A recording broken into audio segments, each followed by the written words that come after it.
모든 부모는 가족을 위해서 쉬지 않고 일을 합니다. 부모님의 노고가 있기 때문에 따뜻한 가정을 유지할 수 있는 것이고 행복한 웃음이 있는 것입니다. 부모는 힘들게 일을 하면서도 자녀들을 생각하면 행복해집니다. 자녀들의 장래를 위해서 최선의 삶을 살겠다는 다짐도 하고 아주 적은 재산이라 할지라도 자녀들이 고생하지 않도록 물려주고 싶은 마음도 있습니다. 세상이 얼마나 힘든지 알기 때문에 사회에 적응해서 인생을 펼칠 수 있도록 능력을 키워주기 위해서 최선을 다하는 것입니다. 물론 자녀들이 고생을 하지 않도록 다 사주는 부모들도 있습니다. 그런데 자녀들이 살아가야 할 세상이 녹록치 않다는 것을 가르쳐주기 위해서 험한 세상에서 한번 부딪혀 보도록 길을 열어주는 것도 지혜입니다. 스스로 용돈을 벌기 위해서 여러 사람들과 만나게 되면 자신의 부족함을 깨닫게 될 것입니다. 억울해서 울기도 하고 야단을 맞아서 울기도 하고 그러면서 많은 것을 배우는 것을 볼 수가 있어요. 청년들이 직장에 들어가면 제일 먼저 불평을 합니다. 사람들이 괴롭혀요. 나만 일을 시키는 것 같아요. 여러 가지 얘기를 해요. 그리고 어떨 땐 또 화장실에서 울면서 전화를 해요. 그런데 1년 가고 2년 가면 굉장히 성숙한 것을 볼 수가 있습니다. 세상에서 어려움을 겪으면 겪을수록 부모의 보호 아래서 산다는 것이 얼마나 감사한 것인지 깨닫게 된단 말이죠. 세상을 지식으로 배운 사람은 사람의 관계나 상대방의 마음을 사는 것이나 순간순간 벌어진 일을 대처하는 능력이 아주 떨어집니다. 인간관계나 일을 처리하는 능력은 현장에서 배워야 되기 때문에 사회 경험이 없는 사람은 절대로 할 수가 없는 거예요. 세상은 고난과 연단을 통과하면서 직접 배우지 않으면 사람들의 마음을 읽을 수가 없습니다. 폭넓게 판단하는 능력이 없어서 미래를 위해서 인내하는 지혜가 많이 부족한 것을 볼 수가 있습니다. 그렇기 때문에 자녀들이 세상에 나가서 일하는 것을 막기보다는 고난과 연단을 잘 통과할 수 있도록 부모님 품에 있을 때 도와주는 것이 자녀에게 큰 도움이 된다는 거죠. 여러분께서는 자녀를 어떻게 키우고 계십니까? 자녀의 말이 떨어지기 무섭게 모든 일을 다 처리해주고 자녀들이 직접 할 수 있는 일들도 내가 해줘야만 직성이 풀린다면 자녀를 잘못 키우고 있는 것입니다. 그것은 자녀를 아무 일도 할 수 없는 어리석은 사람으로 만드는 거예요. 세상을 넓게 바라보지 못하도록 막는 것입니다. 자녀를 사랑하는 마음에서 부모들이 그런 행동을 하지만 특히 어머니들이, 그치요? 자녀들이 얼마든지 가서 자기가 얘기할 수 있는데 먼저 뛰어와요. 자녀보다. 가서 네가 말씀드려봐 이러면서 어때요? 더 먼저 뛰어와요. 자녀가 천천히 걸어오는 걸 못 봐. 그 엄마들이 마음이라 말이죠. 근데 자녀들을 사회의 부적응자로 만드는 것입니다. 하나님께서는 사울을 일방적으로 선택해서 세워주셨어요. 그가 백성들에게 능력을 인정받지 못하면 자신 있게 일할 수 없다. 이것을 하나님은 알고 계셨습니다. 그래서 사울로 하여금 어떤 일이든지 하나 처리하도록 도와주시는 거예요. 사무엘상 10장 26절에서 27절에 보면 사울이 자기 집 기브아로 돌아갈 때 하나님께 감동을 받은 자들은 그가 왕이다 이렇게 인정을 했습니다. 함께 가면서. 그러나 비류들 중에는 이 사람이 어떻게 우리를 구원하겠느냐 멸시하고 조롱하는 사람들도 있었어요. 사울은 백성들에게 왕으로서의 능력을 보여준 적이 없기 때문에 불량배들이 조롱하고 비웃어도 잠자코 있을 수밖에 없었습니다.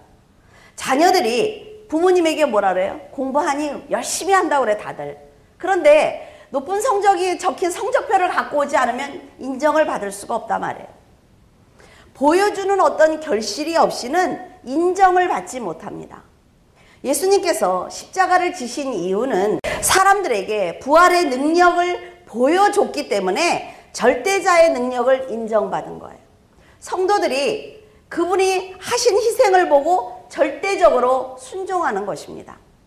사울은 자신이 왕으로 기름 부음을 받은 것은 맞지만 백성들에게 아무것도 보여준 게 없기 때문에 그 앞에서 조롱을 하는데도 한마디도 못하는 거예요. 이런 사울을 위해서 하나님께서는 한 사건을 이용하셨습니다. 하나님이 사건을 일으키신 게 아니라 말이에요. 하나님은 그 한 사람을 세우기 위해서 일어나는 사건을 사용하세요. 그때 마침 요단 동편에 므낫세 반지파가 거쳐 있었어요. 거기에 길르앗 야베스 지파가 있었습니다. 그 사람들을 암몬 족속이 침공을 한 거예요. 암몬 사람 나하스는 마음이 아주 강팍한 사람이었습니다. 야베스 사람들이 항복을 했습니다. 그런데 받아주지 않는 거죠. 너희들의 오른쪽 눈을 다 빼기까지 나는 항복을 받아줄 수 없어 라고 버티고 있는 것입니다. 바로 위급한 이 사건이 사울을 왕으로 인정받게 한 계기가 된 거예요. 우리에게 일어나는 위급한 일들이 다 나쁜 것만은 아니라 말이죠. 하나님께서 이 사건을 어떻게 이용하실 것인지 기도하고 있으면 됩니다. 전에 모세가 애굽에 내려가서 바로에게 내 백성들을 다 데리고 나가겠다라고 했을 때 바로의 마음이 점점 강팍해지는 것을 볼 수가 있습니다. 결국 그는 장자가 죽고 난 다음에야 이스라엘 백성들을 출애굽시켰어요. 하나님께서 바로가 불순종하는 그 마음을 이용하신 것입니다. 모세를 이스라엘 백성들의 지도자로 만드셔야 되는데 백성들에게 인정을 받게 할 길이 없단 말이죠. 하나님께서는 그 10가지 재앙을 통해서 지도자로 자리매김하는 거예요.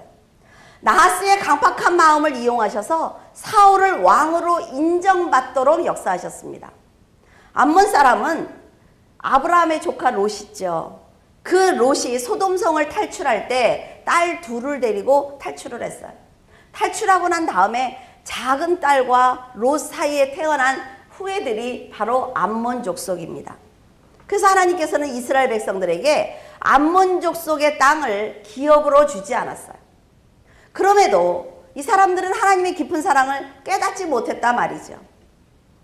계속해서 이스라엘 백성들을 괴롭히는 거예요. 그래서 결국 다윗에게 정복을 당하고 말았어요. 세상에 왕을 세우시는데 강팍한 나하스를 도구로 사용하시는 것처럼 여러분이 강팍한 마음으로 하나님의 일을 방해하면 그 누군가를 하나님의 백성으로 온전히 세우는 도구로 사용당하고 있는 것입니다. 다윗을 세우기 위해서 사울을 사용하신 것과 사울을 왕으로 세우기 위해서 나하스의 욕심을 사용하시는 하나님께서 지금 여러분을 어떻게 사용하고 계시는지 한번 돌아보시기를 바라요. 여러분이 지금 내가 어떤 삶을 살고 있는지 돌아본다면 자신을 세우기 위해서 다른 사람을 도구로 사용하고 계시는지 아니면 다른 사람을 세우기 위해서 지금 내 강팍함을 사용하고 계시는지 보시면 돼요. 그러면 내가 어떻게 살고 있는지 알 수 있단 말이죠. 야베스 장로들은 나하스에게 1회 동안 말미를 받았어요. 7일 후면 원하든 원치 않든 암몬 족속에게 전쟁을 치러야 되는 거예요. 헌데 야베스 장로들은 하나님의 뜻을 벗어난 선택을 하게 됩니다. 야베스 장로들은 전쟁이 났으면 하나님께서 세우신 사무엘이나 사울을 찾아가서 도움을 청해야 되는 것입니다. 그런데 그들은 온 이스라엘 지역으로 전령을 보내는 거예요. 그러면서 자기들을 구할 수 있는 구원자를 찾고 있습니다. 기도하는 사람이 그들의 앞에 있어요. 기름 부음을 받은 왕이 그들의 앞에 있습니다. 그런데 그들은 이스라엘 백성들의 신앙이 그것밖에 안 되기 때문에 사람을 찾아다니는 것을 볼 수 있었습니다. 전령들을 통해 야베스의 전쟁 소식을 들은 기브아 사람들, 나 좀 도와줘 라고 전령이 왔어요. 그런데 야베스 사람들에게 도움을 청하기는커녕 이 사람들은 더 크게 앉아서 땅에 앉아서 통곡을 하는 거예요. 이스라엘의 이런 모습을 보이는 것은 믿음이 없다는 증거입니다. 이 백성을 이끌어 오셨던 하나님을 그들이 버렸기 때문에 이방 나라가 두려운 거예요. 지금까지 홍해도 가르시고 돌을 쳐서 물을 내시고 하나님이 안 하신 게 뭐 있습니까? 그런데 그냥 사람이 무서운 거죠. 전능하신 하나님이 계시는데 기도하지 않습니다. 자신들을 도울 사람이 없다는 생각에 지금 통곡을 하고 있어요. 사무엘이 왕을 세우겠다는 하나님의 말씀과 법을 선포했을 때 이 사람들은 왕을 향해서 다 만세를 부른 사람들입니다. 그런데 지금 진심으로 사울을 왕으로 믿지 않으니까 찾아가지 않는 거예요. 사사기 19장에서 20장을 보면 베냐민 사람들은 과거에 동족인 이스라엘과의 전쟁에서 600명만 살아남는 고통을 당한 적이 있습니다. 여러분들 기억나시죠? 레위인이 자기 첩을 데리고 가서 그쵸? 그 베냐민 지파에게 당해서 죽었어요. 그래서 그 여자를 12덩이로 잘라서 모든 지파에게 보냈습니다. 이스라엘 민족들이 한꺼번에 와서 베냐민 지파를 다 몰살을 했어요. 그래서 이 사람들은 결혼할 여인이 없는 거예요. 그때 길르앗 야베스 사람들이 총회에 참석하지 않았다는 이유로 남자와 부녀자들을 이스라엘 백성들이 다 죽였습니다. 그리고 거기서 처녀 400명을 데려다가 기브아에 있는 베냐민 사람들에게 아내로 주었어요. 그러니까 베냐민 사람들의 아내는 지금 뭐예요? 길르앗 야베스가 그들의 고향인 것입니다. 지금 그런데 길르앗 야베스가 암몬의 공격으로 고통을 당하고 있다고 하니까 그의 아내들은 감당할 수 없는 지금 고통을 당하고 있는 것입니다. 이때 마침 밭에서 소를 몰던 사울이 이 전쟁 소식을 들었습니다. 암몬이 공격했다는 말을 들은 사울은 자신이 나라와 백성을 위해서 이제 본격적으로 일할 때가 됐구나 라는 것을 깨달았습니다. 사람은 이렇게 적당한 기회를 볼 줄 아는 지혜가 있어야 합니다. 기회를 기회로 알고 행동에 옮길 줄 아는 지혜는 하나님께서 주시는 거예요. 그렇기 때문에 기회를 볼 줄 아는 영안이 열릴 때까지 잠잠히 기다리면서 자기 자신을 준비해야만 합니다. 6절과 7절에 하나님께 크게 감동을 받은 사울은 하나님을 의지하지 않고 사람을 찾고 있는 이스라엘 백성들에게 한 겨리의 소를, 그러니까 2마리의 소를 잡아서 각을 떠서 다 보냈어요. 사울이 감동을 받은 것은 그 감동은 인간의 감정이 아닙니다. 하나님께서 주신 은혜이기 때문에 사람이 감당하지 못할 충만함을 가지고 있는 거죠. 사울이 백성들에게 말을 합니다. 나와 사무엘을 따르지 아니하면 너희들의 소도 이같이 될 것이다. 이렇게 말을 했어요. 그러니까 왕의 권위에 눌린 백성들이 모두 사울 앞으로 나왔습니다. 우리는 여기서 하나님께서 사울이 백성에게 왕으로 능력을 인정받도록 사울 편에서 지금 일하고 계신다는 것을 볼 수가 있어요. 사울을 전적으로 돕고 있습니다. 왜? 아무리 그 2마리의 소를 각을 떠서 보냈다고 해서 그 사람들이 다 그 앞으로 나옵니까? 그렇진 않죠. 하나님이 그들의 마음을 움직이신 거예요. 사울을 세우기 위해서. 하나님께서 사울이 온전히 왕의 역할을 감당할 수 있도록 역사하신 것은 맞습니다. 그런데 우리가 한 걸음 더 들어가면 어떤 생각을 할 수 있냐면 하나님의 일을 하기 위해서 지금 사울도 왕으로 세우신 것이고 백성이 사울을 섬기도록 두려움을 주신 것입니다. 그러니까 하나님은 하나님의 일을 지금 하고 있다는 거죠. 모든 사람들이 하나님의 도구라는 것입니다.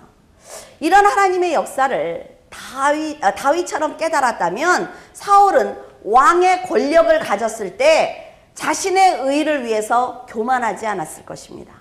하나님께서 내가 정말 연약하고 사람들 뒤에서 부끄러워하던 그런 존재였는데 나를 왕으로 담대하게 세우신 것은 하나님의 역사야 라는 것을 인정해야 되죠.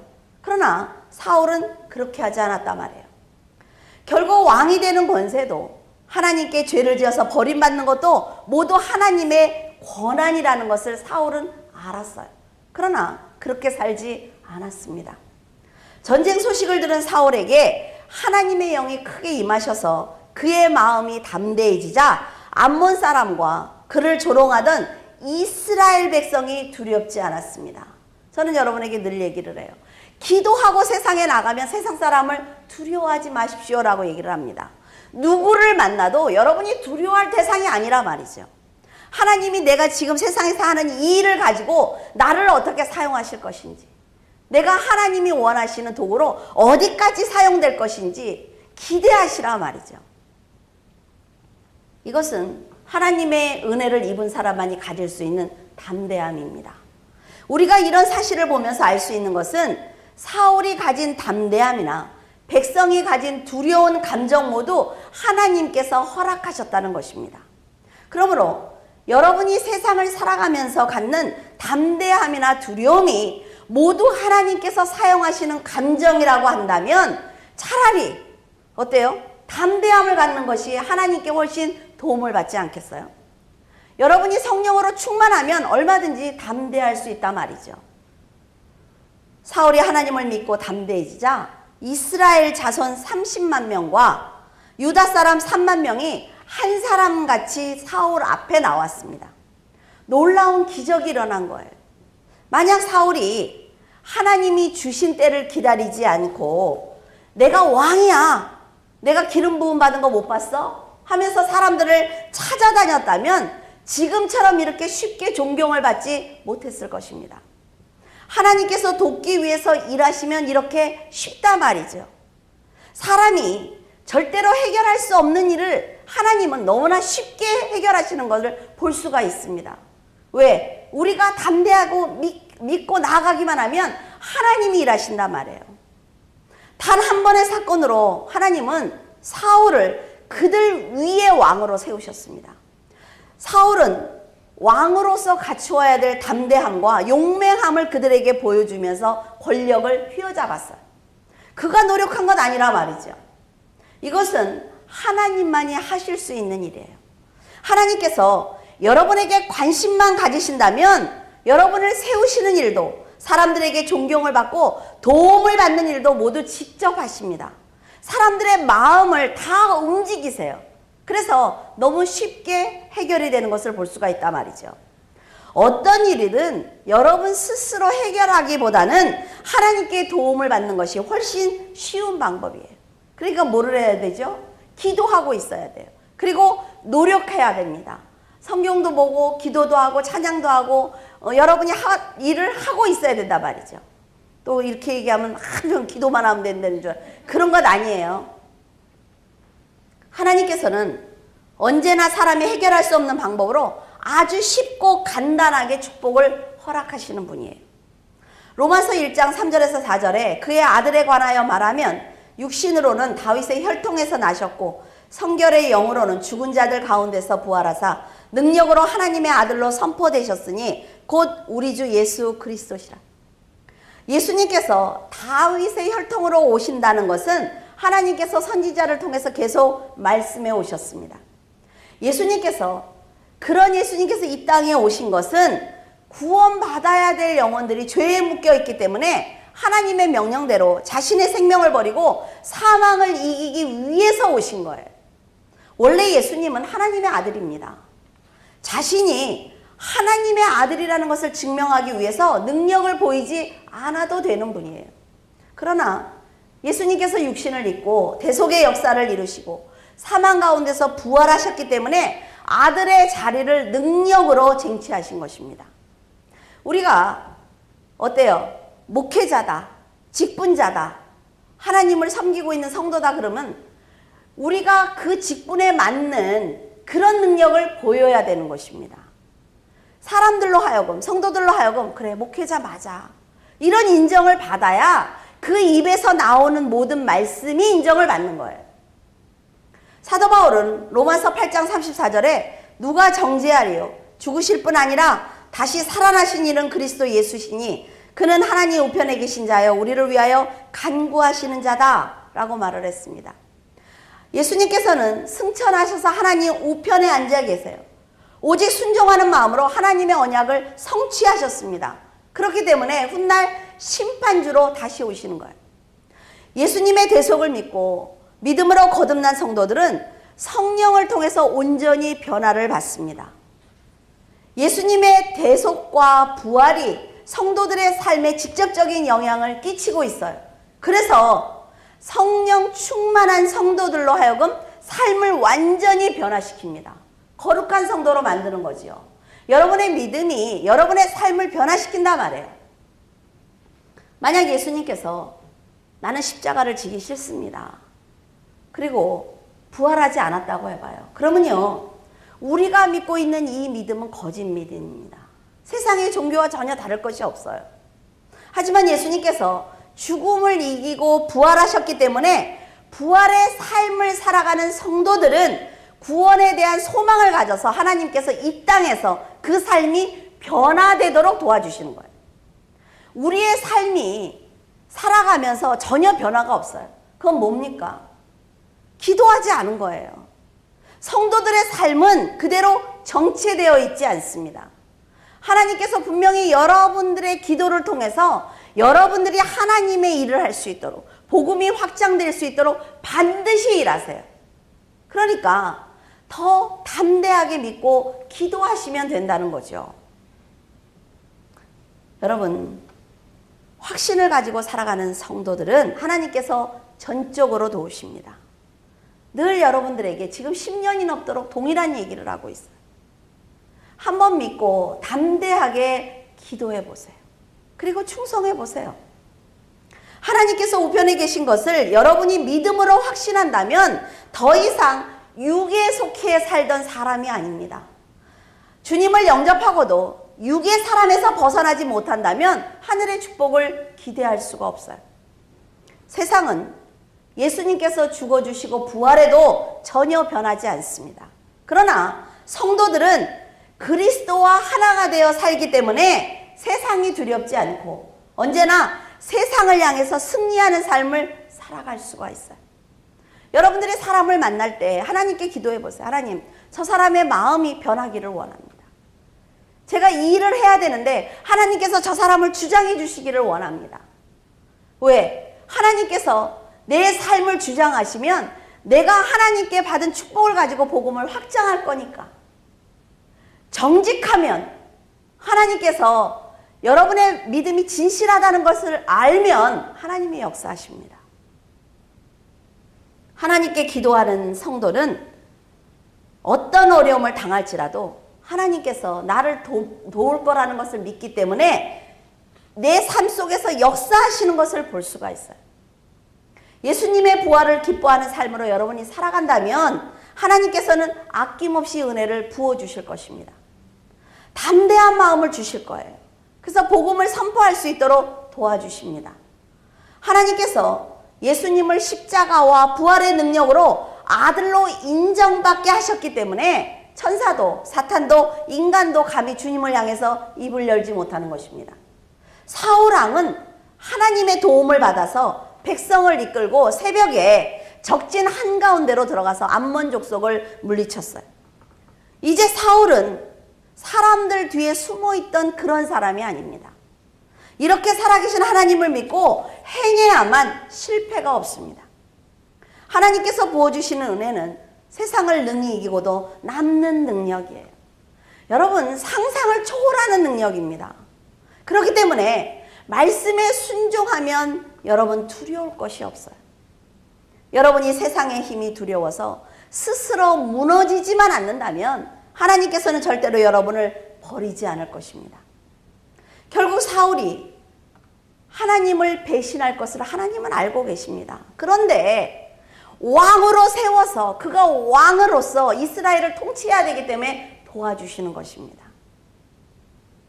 여러분이 하나님이 도우셨을 때 그 도와주신다는 것을 알고 끝까지 배신하지 않으면 사울은 어쩌면 위대한 왕이 되었을 거예요.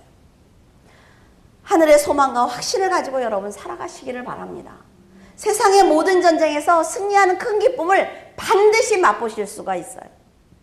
언제나 믿음으로 하나님만 의지해서 인정받는 성도가 되시기를 예수 그리스도의 이름으로 축원을 드립니다. 기도하겠습니다. 살아서 역사하시는 하나님, 은혜를 감사를 드립니다. 저희들은 사람 뒤에 숨어서 앞으로 나서지 못했던 사울과 같은 존재였습니다. 하나님을 아버지라 부르며 저희들의 삶을 살아가게 되자 하나님께서 시간과 공간과 환경을 통해서 저희들이 귀한 자라는 것을 알려주셨습니다. 이제 사울 왕과 같이 모든 사람들 앞에 저희는 성도라는 이름으로 섰습니다. 하나님, 그러나 사울은 온전히 왕의 역할을 감당해달라고 하나님이 은혜를 주셨지만 그 모든 것을 자기 것으로 삼았습니다. 그래서 결국 사랑하는 아들들과 한자리에서 죽임을 당했습니다. 하나님께서는 저희들을 거룩한 성도라고, 이들은 내 자녀라고, 너희들은 건드리지 말라고 세상과 사탄 앞에 저희들을 세워주셨습니다. 저희들이 복음을 전하자 하나님께서는 모든 것으로 채워주셨습니다. 하나님 그것을 저희들 갖지 않기를 원합니다. 아간과 같이 숨기지 않기를 원합니다. 오직 하나님 앞에 죄인의 모습으로 하나님 앞에 나아오기를 원합니다. 그래서 하나님 얼굴을 직접 보는 그날까지 하나님께서 주시는 보호와 축복을 이 땅에서 받고 누리기를 원합니다. 아버지 하나님, 사울 왕을 보면서 저희들 회개하기를 원합니다. 이토록 하나님께서 모든 사건과 사람들의 마음을 움직여 사울을 왕으로 세우셨지만 배신했던 그의 모습을 보면서 저희들 회개하기를 원합니다. 아버지 하나님, 저희들을 도와주시옵소서. 연약한 저희들을 세워주시옵소서. 연약한 저희들에게 맡겨주시옵소서. 그래서 하나님은 우리의 왕이라고, 하나님만이 능력자라고 고백하는 저희들이 될 수 있도록 도와주시옵소서. 귀한 성도들을 축복하시고 세상에서 담대함을 가지고 살아갈 수 있도록 함께하여 주시옵소서. 주님께서 함께하심을 감사하며 우리 주 예수 그리스도 이름으로 기도드립니다. 아멘.